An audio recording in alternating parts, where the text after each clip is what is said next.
Oi! Nesse vídeo a gente vai falar sobre Eu Beijei Cher Wheeler, que é o novo livro da Casey McQuiston, que vai sair aqui no Brasil dia 16 de agosto. E eu vou deixar o link na descrição pra pré-venda ou venda do livro, dependendo de quando você estiver vendo esse vídeo. Sinta-se à vontade pra tratar esse vídeo como se fosse um podcast. Não vai ter nada muito elaborado na edição, então você pode só colocar aí e me ouvir falar. Principalmente porque esse vídeo provavelmente vai ser longo. Esse vídeo vai ter spoiler, mas eu vou avisar antes deles começarem, então não precisa se preocupar. Se você não quer spoilers do livro, é só aguardar o momento do aviso de spoiler e aí você pode pular toda uma parte. Mas se não, seguimos assistindo. Antes de começar a falar do livro em si, eu quero começar a falar da Casey, que é a autora do livro. Ela é uma autora americana de romances pra novos adultos. É a categoria New Adult, que é um pouco mais do que o YA, mas ainda não é tipo um super adulto. A Casey também escreveu Vermelho, Branco, Sangue Azul, que é aquele livro de 2019, que é o filho da presidenta dos Estados Unidos, que tem ali um namorico com o príncipe da Inglaterra, muito fofo, recomendo demais. O livro é de 2019 e vai virar filme. Se você ainda não viu nada sobre isso, Vermelho, Branco, Sangue Azul vai virar filme. Talvez tenha um vídeo aqui no canal comparando o livro com o filme.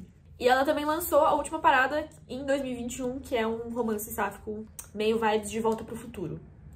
Muito legal também, recomendo. Adoro todos os livros da Casey. Mas enfim, a gente vai falar especificamente sobre Eu Beijei Cher Wheeler. E a sinopse é a seguinte. O livro conta a história da Chloe Green, que tá a um passo de terminar o ensino médio e deixar Falls Beach, que é a cidadezinha pequenininha e ultra conservadora que ela vive. Mas antes disso, ela tem um último objetivo a cumprir, que é ser eleita a melhor aluna do colégio e oradora da turma na formatura. Só que ela tem um obstáculo, que é a Cher Wheeler, a garota mais popular da cidade que arranca suspiros por onde ela passa. Todo mundo gosta da Cher, menos a Chloe. Só que faltando um pouco mais de um mês pra formatura, a Cher desaparece. Não sabemos pra onde ela foi, ela foge, né? E todo mundo fica pego de surpresa, mas a Chloe tem um motivo a mais pra ficar abalada com essa situação, que é um dia antes, a Cher beijou a Chloe sem maiores explicações. Só foi lá e beijou a menina. A Chloe bota na cabeça dela que ela tem que encontrar a Cher pra botar essa história limpo. E aí a Chloe se encontra numa situação um pouco inusitada ali, porque a Cher espalhou vários cartões pela cidade, dando pistas de onde ela tá e mostrando uma personalidade que não era muito conhecida por todos, que pode mudar completamente os planos da Chloe. E aí, acho importante avisos de gatilho do livro em si, não desse vídeo, mas o livro trata sobre trauma religioso, homofobia e traição. Então, se alguma dessas coisas te incomoda por algum motivo, talvez tenha um pouco mais de cuidado ao ler esse livro. Mas vamos lá pra minha resenha em si. A partir de agora a gente vai começar os spoilers. Se você não quer ver nenhum tipo de spoiler, você pode pular pra essa parte do vídeo aqui. Vou colocar o tempo certinho. E aí, prometo que a partir daqui já não vai ter mais spoiler e você pode continuar assistindo o vídeo normalmente. Se você tá aqui pelos spoilers, vamos lá. Eu não quero dar um resumo super detalhado do que acontece no livro por dois motivos. Primeiro, porque é um livro lançamento, então vai ler o livro, acho que é uma boa opção. E o segundo é porque eu quero comentar sobre conceitos mais abertos do que necessariamente um capítulo por capítulo ali do que acontece com o livro. Mas me conta aqui nos comentários se você prefere esse tipo de resenha, que a gente fala sobre conceitos mais abertos e coisas mais abstratas no livro em si, ou se você prefere um resumo bem detalhadinho, que foi o que eu fiz no meu vídeo de A Hipótese do Amor. Caso você queira assistir, vou deixar o link pra ele na descrição também. Eu acho que uma das minhas coisas favoritas sobre os livros da Casey é a representatividade de pessoas diversas. E embora ela tenha começado escrevendo sobre um casal meio genérico, gay ali, com, né, dois homens, que é o que a gente mais vê na literatura quando a gente pensa sobre livros que falam sobre diversidade, né? Os dois livros que ela publicou depois de Vermelho, Branco, Sangue Azul, que foi A Última Parada e Eu Beijei Cher Wheeler, eles têm romances sáficos como ponto principal. E além disso, eles mostram vários outros personagens que são queers. E todos esses personagens têm muita personalidade e eles são muito bem desenvolvidos, levando em consideração, óbvio, que eles são personagens secundários, né? Nesse livro especificamente, tem um personagem que é o Smith, que é o namorado / ex-namorado / não sabemos como tá a situação dele, da Cher. E o arco dele é uma das minhas coisas favoritas do livro. Quando o Smith passa a ter contato com pessoas diferentes, ele começa a questionar um pouco a identidade dele. E é uma situação muito complicada porque ele é o garoto mais popular da escola, ele é o jogador de futebol, ele é o namorado da menina mais popular da escola. Então ele tá numa posição um pouco difícil pra poder explorar esses questionamentos que ele tem. Mas todo o arco dele é tratado de um jeito muito delicado, muito suave. Ele vai se descobrindo bem aos pouquinhos e vai dando um passinho de cada vez. E conversando com outras pessoas, porque vários outros personagens na história têm identidades diferentes e se expressam e são muito abertos em relação a isso. Então ele vai conversando com essas pessoas e ele vai se descobrindo e tentando entender quem ele é. Uma das minhas partes favoritas, assim, do livro inteiro, que é maravilhosa pra mim, é o trecho de uma redação que ele escreve. Então, o livro tem, em cada capítulo, no final do capítulo, tem como se fosse um bilhete ou alguma coisa que fala mais sobre os personagens, pra você saber mais sobre eles fora do contexto Cheryl Wheeler desapareceu. Então, tipo, às vezes tem alguns bilhetes que a Casey troca com a melhor amiga dela, Georgia, às vezes tem alguns e-mails. Nesse caso em específico, é um rascunho de uma redação que o Smith estava escrevendo pra uma aula. E aí é o meu trecho favorito. Quando eu cheguei nessa parte, eu tive até que parar de ler um pouco, tipo, refletir sobre o que eu tava lendo. Eu vou ler o trecho inteiro pra não estragar esse momento pra você, mas ele termina com: eu fui pra uma festa com várias pessoas que eu não conhecia e alguém colocou estrelas ao redor dos meus olhos e eu notei coisas no meu rosto que eu nunca tinha notado antes. Eu me vi no retrovisor de uma pessoa que eu tenho amado desde que eu tenho 13 anos e eu me senti infinito. Tipo, infinito no nível Espírito Santo. Talvez isso seja o que significa me sentir como eu mesmo.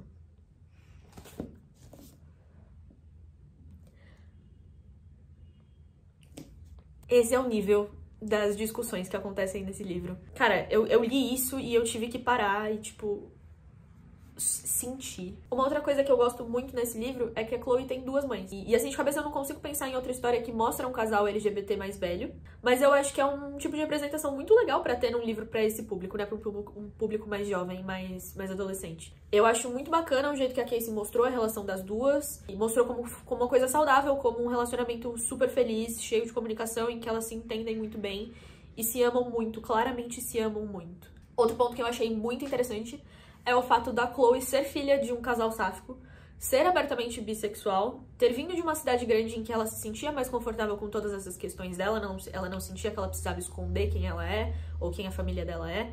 Mas a história em si se passar numa cidadezinha pequena, super conservadora e num colégio cristão. Eu confesso que eu fiquei um pouco nervosa com como isso ia acontecer e por que ela tava nessa situação, né? Considerando que ela tem mães que provavelmente passaram por situações muito difíceis. Na minha cabeça não fazia muito sentido como que essas duas coisas muito contrastantes iam se encaixar. Mas conforme eu fui lendo, eu fui entendendo por que essa escolha foi feita, tanto no ponto de vista dos personagens, porque que eles escolheram estar nessa cidade, quanto no ponto de vista da Casey. Para os personagens, eu acho que tem toda a questão de ter sido uma escolha que a Chloe fez quando ela tinha 14 anos, que é justamente aquela idade que você acha que você é invencível e nada vai te abalar e você consegue passar por não importa o que seja. Óbvio que tem questões ali, né, de saúde mental que às vezes afeta um pouco o negócio, mas é aquele momento da sua vida que você sempre acha que você tá certo e só a sua opinião importa. E tem a questão das mães delas respeitarem a escolha que ela tomou, né? Óbvio que elas tentaram alertar que podia ser uma situação difícil, elas tentaram orientar a Chloe nesse sentido, mas no final das contas elas respeitaram os argumentos que a Chloe tinha e respeitaram a escolha dela, que eu acho isso super legal. E do ponto de vista da Casey, é o desafio de contar uma história queer dentro de um ambiente extremamente não queer e como isso afeta fundamentalmente todos os personagens, né? E eu vi alguns comentários sobre como quase todos os personagens, eles têm alguma coisa diferente, né? Tem gay, tem bi, tem trans, tem não binário, tem tudo. E como isso dava uma sensação de que a Casey tava tentando bater uma cota de algum jeito. Mas eu, sinceramente, eu achei que isso tornou a história ainda mais real. É natural do ser humano tentar se juntar com pessoas que são parecidas com ele. Por exemplo, você vai fazer uma amizade com uma pessoa que tem os mesmos gostos de filmes do que você. Você vai procurar pessoas que gostam do mesmo gênero de livros, que se identificam com quem você se identifica de alguma maneira, que tem experiências de vida parecidas com você. E parece ainda mais natural pra mim que se você é diferente do padrão reforçado pelo ambiente que você tá, que você busque pessoas parecidas com você. Mesmo inconscientemente, mesmo sem saber se a outra pessoa é diferente do mesmo jeito que você. Tentando sair um pouco da bolha queer. Por exemplo, se você vai fazer um intercâmbio, se você tá morando em outro lugar, você vai buscar pessoas ou intercambistas, ou estrangeiros, ou pessoas que vêm do mesmo país que você, pra você se conectar com pessoas que têm experiências parecidas com você. Então, pra mim, faz muito sentido adolescentes que estão passando por essas crises de identidade, que eles se aproximem de outros adolescentes que também passam por crises de identidade nesse ambiente super hostil, que repudia tudo que você é ou tudo que você sente do mesmo jeito que o ambiente que eles estão. Então eu achei que fez super sentido. Eu não achei que foi forçado, eu achei que foi muito bem adaptado. Outra coisa que eu adorei é o quão chatas a Chloe e a Shara são. Parece ruim, mas deixa eu te explicar. Tem vários momentos que a Chloe é super irritante, arrogante, egocêntrica, e a Shara nem se fala, né? Ela fugiu de casa, fez todo um auê, todo um filme, fazendo todo mundo ir atrás dela na cidade. Maluca, né? A menina é doida, coitada. Inclusive, assiste o meu vídeo de ranqueando personagens malucas, que a Shara Wheeler tá lá. Eu acho muito importante que personagens femininas em romances adolescentes tenham falhas, tenham características negativas, que elas sejam humanas. Porque no final das contas elas são adolescentes, e adolescentes são muito chatos também, né? Eu acho que é importante a gente reforçar que tudo bem o adolescente ser chato, tudo bem a garota de 16, 17 anos ser arrogante e achar que ela é a última Coca-Cola do deserto. Porque na vida real é assim. Quando você só escreve histórias com personagens perfeitos, você cria uma expectativa muito alta pra esses personagens, e você cria uma expectativa de que eles têm que ser muito, muito incríveis e muito perfeitos, e é uma meta muito difícil de atingir. Eu gosto muito de como elas são chatas por causa disso, porque elas se tornam reais. E o livro mostra ela lidando com esses surtos de chatices, as consequências da arrogância delas e da chatice, do egocentrismo, e eu acho que isso já é um mega ponto positivo pra história, se você quer que seja uma história, tipo, um exemplo a ser seguido, né? Tipo, um livro que conta uma história que os adolescentes vão poder se inspirar. Por outro lado, uma coisa que eu não gostei tanto na história foi a Shara em si. Não porque ela é chata, porque eu acho que a arrogância dela e aquele traço manipulador que ela tem, ele adiciona uma coisa pra história muito legal, muito, muito interessante. Torna a Shara muito mais interessante. Mas eu senti que a Casey ficou um pouco em cima do muro com ela. Acho que chega um ponto do livro que as ações da Shara começam a ser justificadas, e aí você não consegue odiar ela, porque você começa a entender o quão difícil é estar na posição dela, de garota perfeita, de garota super inteligente, super legal que todo mundo gosta, filha do diretor da escola, né? Aquela imagem perfeita de garota cristã, super inteligente, gentil e fofa e incrível e bonita e maravilhosa. Mas as questões eu não senti que elas foram desenvolvidas o suficiente pra você conseguir passar um pano pras coisas ruins que a Shara faz, pra toda aquela coisa da manipulação e a coisa do jogar com todo mundo, né? Porque ela tá manipulando todo mundo numa situação de, por favor, me sigam, sigam as minhas pistas. Eu senti que nenhum dos lados foi desenvolvido o suficiente. Nem o lado doida, maluca, e nem o lado garota cristã traumatizada e sofrida. A Chloe passa boa parte do livro falando que a Shara é maluca e, tipo, um gênio do mal. E no final a Casey tenta mostrar a Shara como uma menina confusa e traumatizada, no certo sentido da palavra. Mas eu senti que os dois lados foram um pouco explorados. Eu queria ter visto mais da Shara. Eu acho que talvez, por ela estar ausente em boa parte do livro, fica um pouco difícil você entender quem ela é de verdade. Eu não sei, talvez ter colocado mais capítulos com o ponto de vista dela, não sei qual teria sido a solução, mas eu senti falta de saber mais sobre a Shara pra eu conseguir entender por que ela é desse jeito, por que ela é o personagem, tipo, a força principal do livro, que move toda a história do livro. A última coisa que eu queria falar sobre, aqui na parte com os spoilers, é sobre a relação da Chloe e da Shara em si, né? No começo da história, é muito claro pra mim que a Chloe já tem um crush na Shara, e ela só não quer enxergar isso, né? Ela ignora esse traço de personalidade dela. Mas conforme você vai lendo a história das duas, você começa a se questionar se a Chloe tem inveja da Shara, se é só uma obsessão puramente motivada por motivos acadêmicos, por que ela tem tanto essa pira pela Shara, né? Por que ela é tão pilhada em derrotar a Shara e toda essa coisa, né? Esse sentimento que a Chloe sente, ele só começa a fazer sentido depois de uma carta que a Shara deixa pra ela. E ela meio que confessa ali nas entrelinhas que ela gosta da Chloe, que, tipo, ela é apaixonada pela Chloe. E aí é aqui que o negócio começa a ficar mais interessante, porque a Chloe começa a planejar como que ela vai quebrar o coração da Shara. Ela começa a tentar planejar como que ela vai conquistar a Shara de verdade, fazer a menina ficar maluca, apaixonada por ela, e aí ela vai quebrar o coraçãozinho dela e destruir a vida dela. Só que ela começa a se perder no personagem, né? Porque ela já tinha algum tipo de sentimento pela Shara, e aí quando ela se vê nessa posição de beleza, eu tenho que fazer ela gostar de mim, aí ela começa a gostar um pouco mais da Shara, e fica aquela coisa de, putz, tô aqui tentando fazer você me beijar, mas não porque eu quero que você me beije, porque eu quero que você me beije, mas eu não quero que você me beije. Um negócio super confuso. A minha cena favorita das duas é a cena que a Chloe pega a Shara no pulo, que a Shara tá indo tentar esconder mais um cartão pra Chloe, né? E elas praticamente saem no soco no jardim da casa da Chloe. E aí elas estão brigando e a Chloe joga na cara da Shara toda essa manipulação e toda essa cena que ela faz. Não é um jeito com que pessoas normais lidam com sentimentos. E é meio que a partir daí que a Shara começa a mostrar o lado mais vulnerável dela, começa a ser menos maluca, começa a lidar um pouco mais com essa maluquice que ela tem, né? Começa a tentar ser uma pessoa normal.